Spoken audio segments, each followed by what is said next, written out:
What's going on, everybody, and welcome to a special edition of the A-to-Z Reseller podcast. We're actually going to run it back to the very first time me and John did a video together. This was on my channel, Thrift Onfire. Make sure to subscribe to Thrift Onfire and Reselling with Jon on YouTube to see all the extra content. But yeah, I thought we'd run it back. This won't be part of the podcast series, but I thought I'd upload it on this channel so that because we're going to miss a week. We're not able to record this week, so I thought this would be something fun to do. Check out the video. This week, we're going to start with my buddy John from Nova Scotia. If you haven't seen his YouTube channel, I will link it down below and his Instagram as well. He goes by Reselling with Jon. Let's get into it. All right, John, so why don't you introduce yourself to everybody, kind of explain who you are, where you're from, that sort of thing. Talk about your channel a little bit. Sure, yeah. So, all right, well, my name is John, obviously, and I live in Nova Scotia, rural Nova Scotia, that is. And, yeah, let me see. Going to turn 40 next month. I work from home, so it's kind of a good setup for reselling and stuff. And, yeah, I mean, I'm a pretty boring guy overall, I think. I do some running, which, we talked about a little bit before off camera, but I do a little bit of running, like video games. I'm wearing a Street Fighter shirt right now. Yeah, that's just average run-of-the-mill guy approaching a midlife crisis, I guess. yeah. Wait, I'm full-blown midlife crisis. Don't even worry about it. Yeah, so I love the East Coast. I've got family out there. My dad currently is in the East Coast. He's got property in New Brunswick. I don't have any family in Nova Scotia, but we always love to visit. Halifax is one of my favorite cities. I don't know how far away you are actually from Halifax. I know it's pretty big, but yeah, I love the East Coast, man. It's great. And I have done a little bit of thrifting. I did some thrifting out there and then actually into Boston. And it was interesting. It's a lot different than Ontario for sure. I imagine that it is. And actually, it's funny because the thrifting opportunity I have here, which, I mean, we'll get into, but it's funny that you mentioned Boston because I get a lot of my inventory from the New England area. Okay. Yeah, it's interesting. Yeah, I have noticed a lot of times you're talking about the Boston Marathon stuff. And yeah.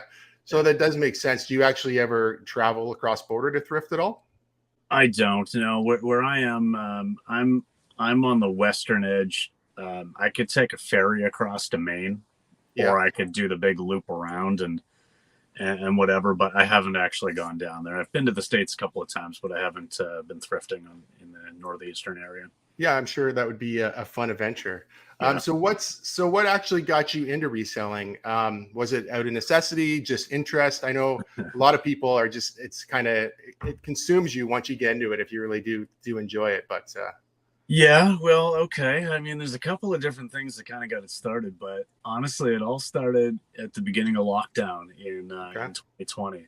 I started working from home because I had an office job, and then of course, all the things are going on, and I had a position where I could work remotely. So I was like, all right, let's just do that. And I found myself having more time to myself because, number one, I've got my lunch breaks. I don't have to commute anymore. So I found myself just sitting at home a lot. And then not just, during the workday, but even during the weekends and stuff, lockdowns going on.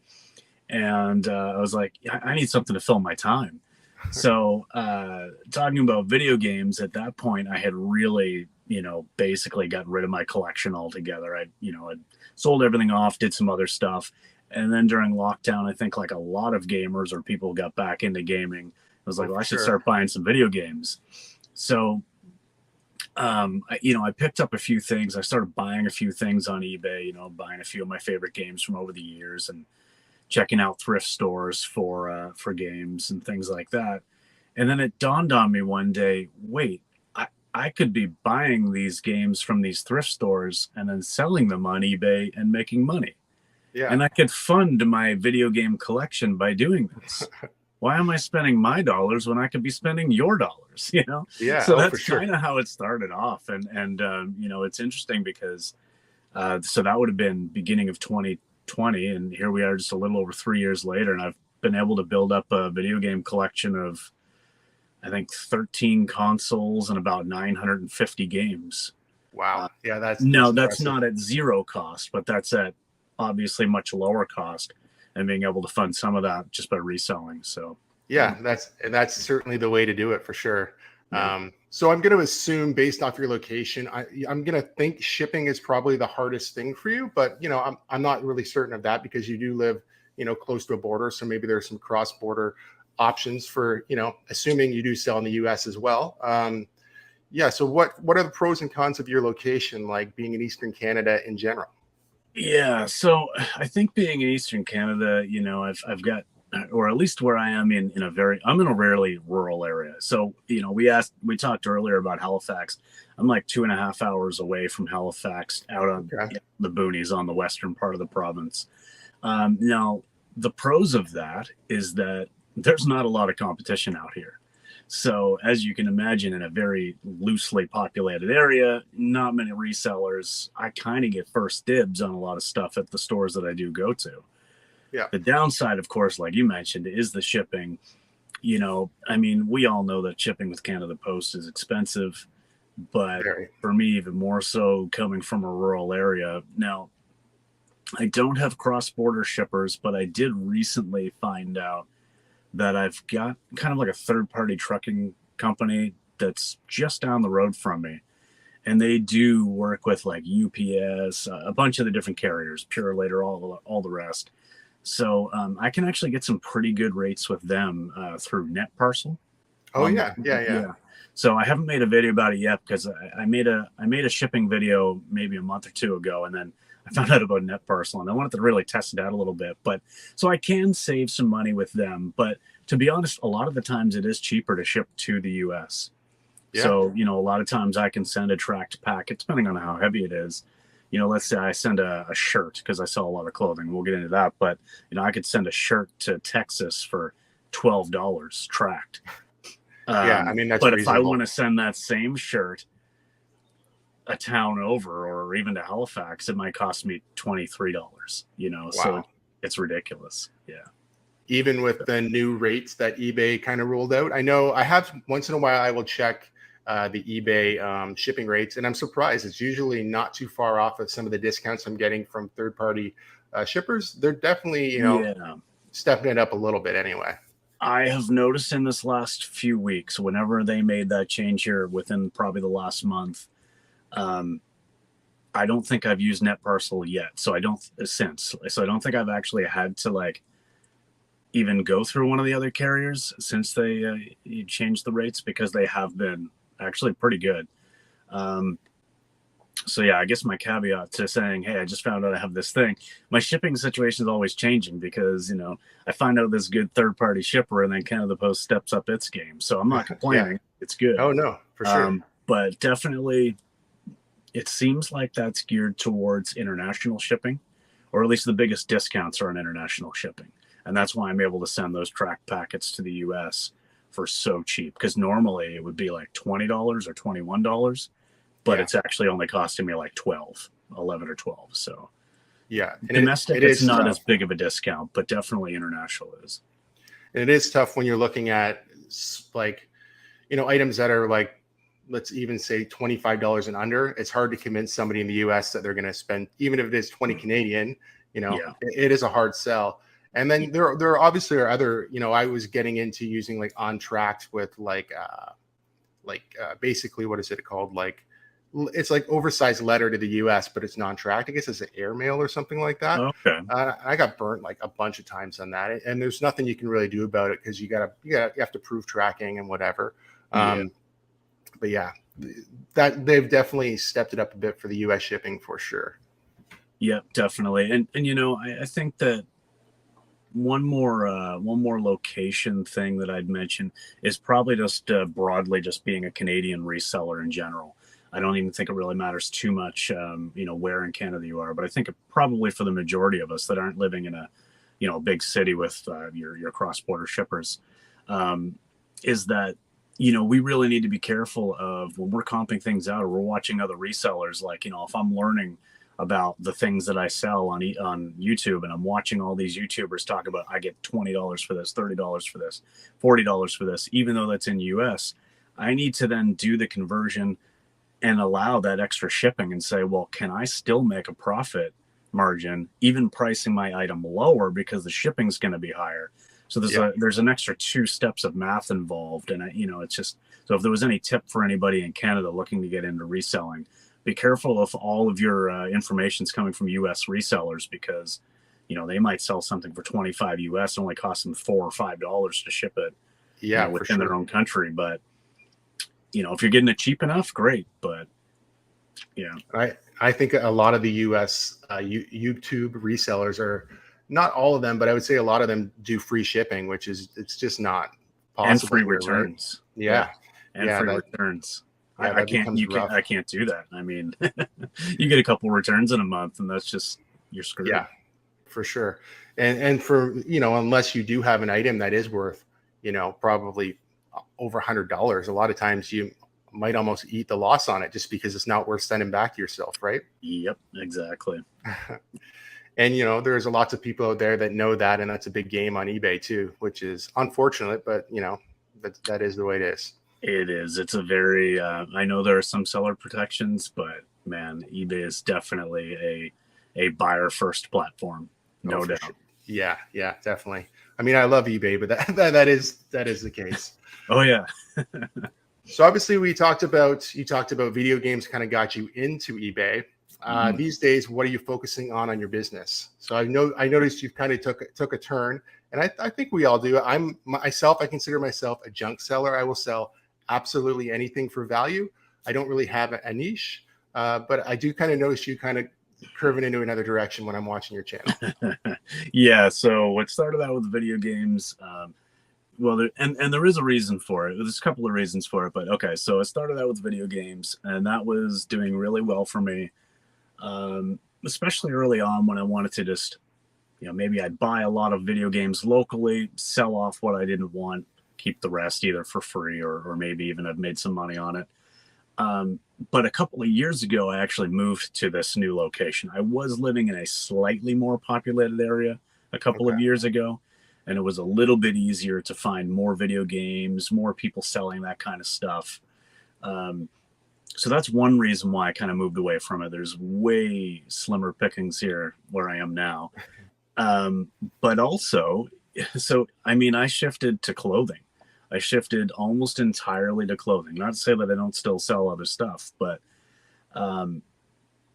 it's just one of those items. It's recession proof. It's everybody needs it. Everybody owns it. Everybody's always looking for more. And when I moved to this new location, I realized that I had some really great thrift stores, some clothing thrift stores nearby. And so I have essentially an endless inventory 15 minutes away from me. And then if I want to go another 20 minutes from there, I've got another really great store in the same chain. So, it was kind of out of necessity to make the switch, but then also it's been crazy, switching to clothing, and actually mostly women's clothing, which trust me is the very last thing. If anybody a few years ago would have said, John, you're going to be a women's clothing reseller and you're going to know all of these terms, you're going to know styles, you're going to know what is on trend right now for women and girls 20 years younger than you, I would have laughed so hard. But here we are. It makes good money and it's trial and error, but it moves over a lot quicker, I find. I can basically really stick to a business model where I think this will sell in 90 days and go with that 90-day kind of turnover business model and generally be right about it, right. Because if I do have something that's a little bit old, I can just mark it down and it's going to go and I'll probably still break even. But yeah, that's so interesting. I mean, I do sell quite a bit of clothing too, but I have a different model only because I have access to the Goodwill bins and I can pick up a pair of American Eagle jeans for 25 cents, 50 cents, and even if I only sell that for $20, the return on the investment's definitely worth it for me. So I don't have to be so particular and dig through clothing or like in a thrift store, look for the right brands, current models. So for me, I'm sure I could get used to that, and I do know what I would be looking for, but usually in the thrift stores when I'm in there looking for clothing, I'm looking at vintage mostly. But I have got more into looking, for the designer stuff for sure. Watching, there's well, you for one, some of the stuff you pick up, some of the stuff that Tabs picks up, so, you know, stuff that's unique to Canada. Yeah, for sure. You know, Tabs was one of the first people I started watching. Definitely, she's got some great information for resellers looking to sell some clothing here in Canada. But I agree, and I understand where you're coming from. If I had the bins, if I could do things, you know, pay per pound, I probably would be way less selective. But my average buy cost is about $6.50 after taxes. You know, so that's shirts, jeans, whatever it is, jackets, whatever else. My average buy cost is about $6.50. So really, I do kind of need to hit that $20-$25 minimum, or what's the point? For sure. That right? No, that totally makes sense. I'm typically looking for a $30 sale. I don't know what my average buy cost or sale price is. It probably is like low 30s, and I kind of need to be there. Otherwise, I'm just touching a lot of items for low return. Yeah. Oh, that totally makes sense. I know the last time I was actually at the bins, well, 2 times ago now, I started talking to this one girl, and she was picking very particular stuff up. And I'm like, where are you going to sell this? And she's doing Poshmark lives, and everything starts at $5. And she said she's doing this full time. She's not even going to bother selling on other platforms anymore. Just Poshmark live, $5 items. I'm like, wow, the bins is crazy. Yeah, when your buy cost is cents per item. Yeah. Awesome. And I happen to she told me that she did 2 shows a week. Oh no, 2 different days, 2 shows Tuesdays, 2 shows Thursdays. I tuned into one, and I'm like, I couldn't believe the people in there like buying stuff, and then you know adding on these things I would have never probably even thought to pick up, and people were loving it. Just cheap good items. I mean, good items, but definitely very inexpensive. Yeah, no, that's awesome. I don't know. I thought about doing live shows and stuff, but it seems like a lot of work to get it set up for the live shows. I don't know. So hack for you. If you don't have to do live shows where you are live in front of a camera, there's silent shows. And those literally you just pick. So there's no camera. You turn the sound off, and you pick, say, 20 items you're willing to sell or auction off. And you just do it for 15, 30 minutes, however long you want to run it for. Now, I've only sold maybe 3 or 4 things ever on lives, and I'm like silent lives, and I've only been doing them for about 2 weeks.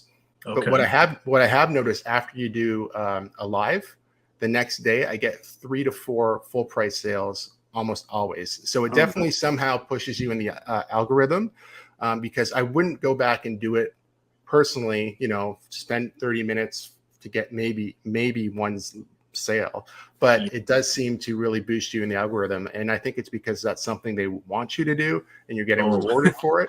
They're pushing it.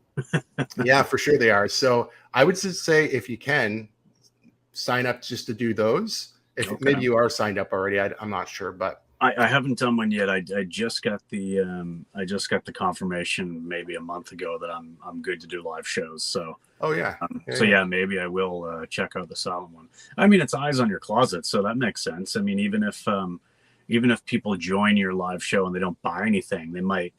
There's a person, they might go check out your closet. So let's get into some bolos here. If you'd give me your top 5 bolos, if you could just walk into a thrift store, bang out these 5 items.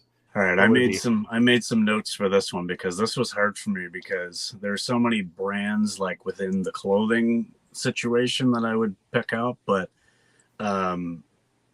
just kind of all right. Well, I'll just get started. All right. So as far as bolo items for me, I mean, I'm always going to be on the lookout for big video game lots. If I see somebody has posted to Facebook Marketplace, they've got the console and some games. I mean, I am on that like a hawk daily, looking to just try to catch someone slipping. Because, a lot of people, I mean, we're getting to the point now, like, we're of that age, like, our parents are cleaning out their houses and selling the old video game stuff, and they have no idea what it's worth. So, you could really get some great deals there, and especially for me as a collector. If I see like an old NES lot or something with 20 games, and I know, oh my God, these are some great games.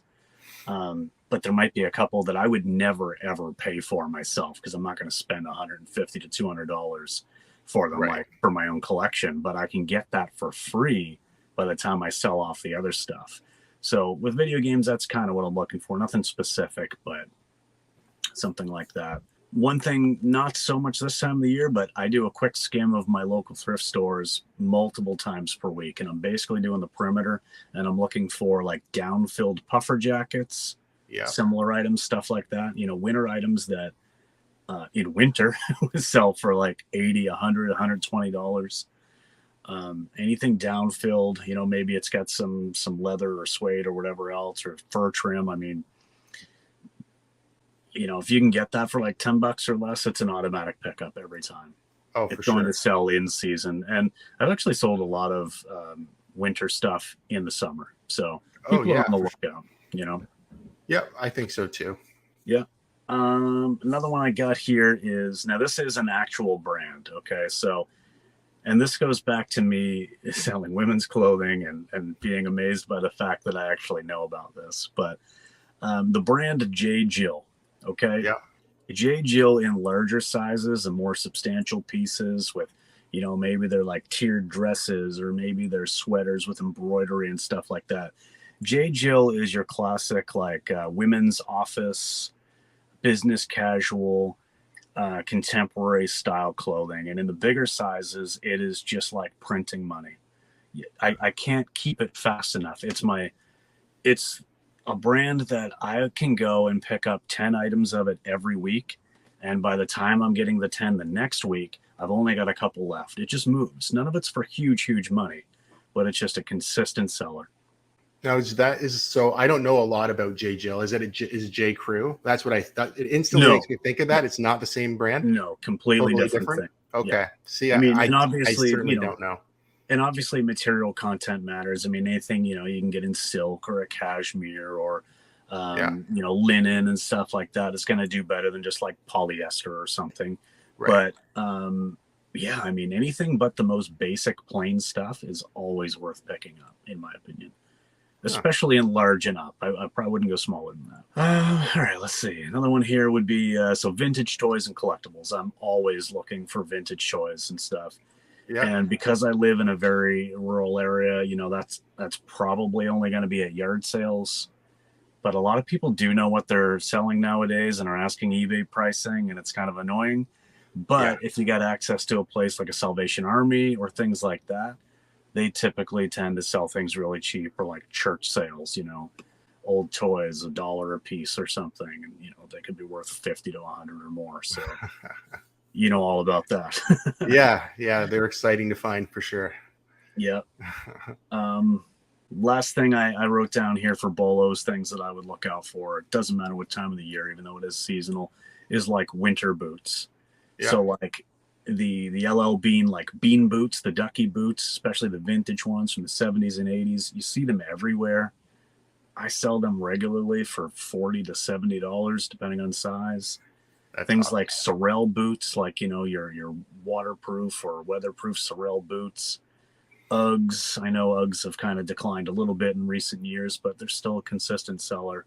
I'm always looking for those, and condition doesn't matter too much on those, as long as the sole looks okay.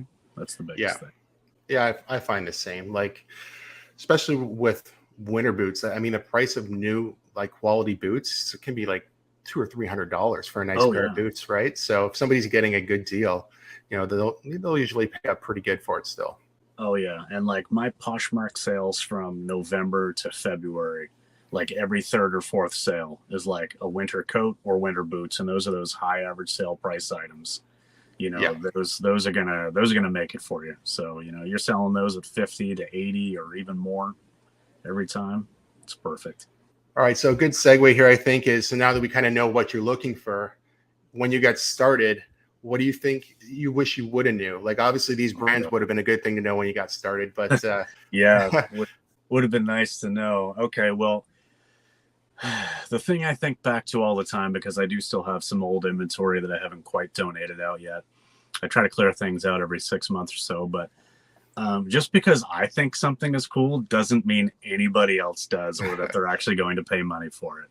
Yeah, I'm guilty of that. I think that the biggest thing, because when I got started, I'd be walking down the aisles of Value Village, seeing all these cool T-shirts.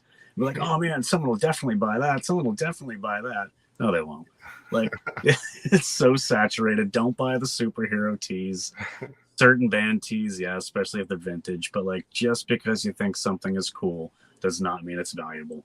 And I would, if I could slap that into myself 2 years ago, and have done it over, I probably would have saved myself some time and money and frustration. But yeah, and it is. I find it's hard to convince yourself, or it's hard to keep that in your mind when you're out. A lot of times I'll get excited about stuff and then I'll get home with it and it'll be like, this probably wasn't the best idea, right?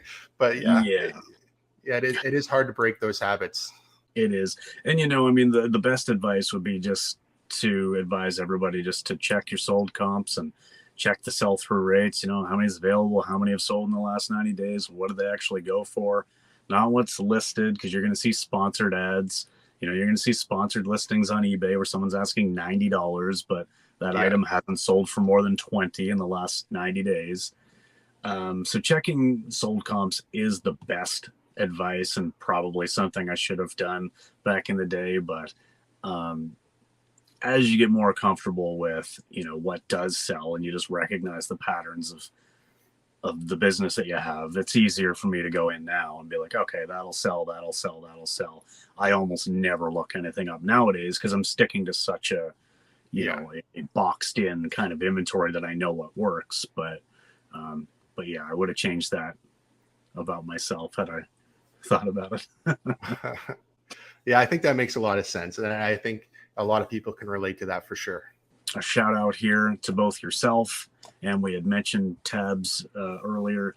When I first got started in reselling, really, the last years when I really was getting into wanting to resell, getting into clothing and stuff, but then wanting to find other YouTubers that were reselling, and specifically other Canadian YouTubers, so that I could have an understanding of how things might work here. When I was searching for Canadian YouTubers, you and Tabs were basically the first two that I found. And in fact, even still to this day, I haven't found a lot of other Canadian resellers that are also doing YouTube. It seems like we're a pretty rare breed, but I would advise anybody who's thinking about getting into it to definitely get on there, see what other people are doing, watch other resellers. Oh, my kitty just meowed here. She wants to join. She wants to join the video. Definitely. But check out other resellers, and make sure you're checking out people that are local, or at least in your country, so that you're getting an accurate representation of what's possible and what's realistic. I think that's probably the best advice I can give people next to checking your comps. Yeah, no, I think that does make a lot of sense. And I found the same thing when I first started. I started watching. I really was into rally routes when I started getting into reselling. And I'm like, oh wow, you can make money selling Tommy Hilfiger jeans and purses and all these things. And I'm like, oh, okay, interesting. And then kind of went down the road and got into I think I started watching Harry Tornado, Josh, when maybe at 10,000 subs, and I've kind of watched him explode.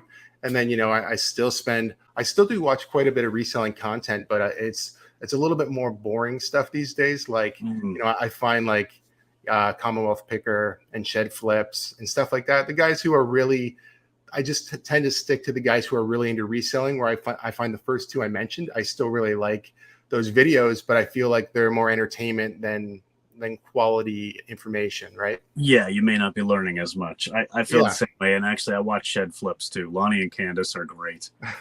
Absolutely. I love their format. I love their setup, and they're doing great. They're at almost 50,000 subs now, and good inspiration for us new guys. Come on, Katie, jump up. Come on, jump up. Be part of YouTube. There we go.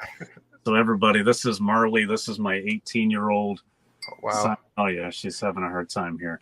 So this is my 18-year-old Siamese, and anybody who watches my channel has heard her in the background already. And so anyway, she wanted to make an appearance, although she's struggling now to make it seem like it wasn't her idea. Yeah, that's awesome. We're definitely cat people around here. So now if you're interested, you can go back and watch the Let's Talk About Reselling in Canada series. I talked to a bunch of different people, including John. I think John was actually #1. And then we wound up doing some more videos on my channel together. And then eventually the podcast that you guys have been watching here on this channel. So if you guys do like videos like this, please give it a big thumbs up. If you're not subscribed to the Eh-To-Zed Reseller podcast, please subscribe because we're trying to hit 100 subs by the end of the year. And we will see you guys soon.